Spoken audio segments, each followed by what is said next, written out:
കഴിക്കുക. പിന്നെ fashion fruit, fresh cucumber, avocado ഇവയെല്ലാം HDL കൂട്ടി LDL കുറയ്ക്കാൻ വേണ്ടി സഹായിക്കും. വെള്ളം ധാരാളമായി കുടിക്കുക. ഇതുകൊണ്ട് നമ്മുടെ ശരീരത്തിനകത്തുള്ള മാലിന്യങ്ങൾ പുറന്തള്ളാനായിട്ട് സഹായിക്കും. ഇവയെല്ലാമാണ് കഴിക്കേണ്ട ഫുഡുകൾ. പക്ഷെ കഴിക്കേണ്ടാത്തതായിട്ടുള്ള കുറെ ഫുഡുകളുണ്ട്. ആ ഫുഡുകളെല്ലാം നമ്മൾ കംപ്ലീറ്റ്ലി അല്ലെങ്കിൽ പാർഷ്യലി അവോയ്ഡ് ചെയ്യേണ്ടതാണ്. അത് എന്തൊക്കെയാണെന്ന് നമുക്കൊന്ന് പരിശോധിക്കാം.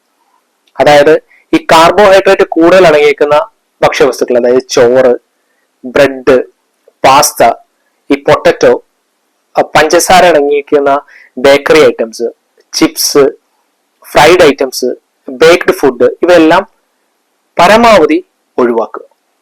പിന്നെ പതിവായി ഈ ബീഫ്, മട്ടൺ, പോർക്ക്, ഈ ഡയറി പ്രൊഡക്ട്സ് കഴിക്കുന്നത് കൊണ്ട് ഈ HDL കുറയ്ക്കാനായിട്ടും LDL കൂട്ടാനായിട്ടും കാരണമാകും.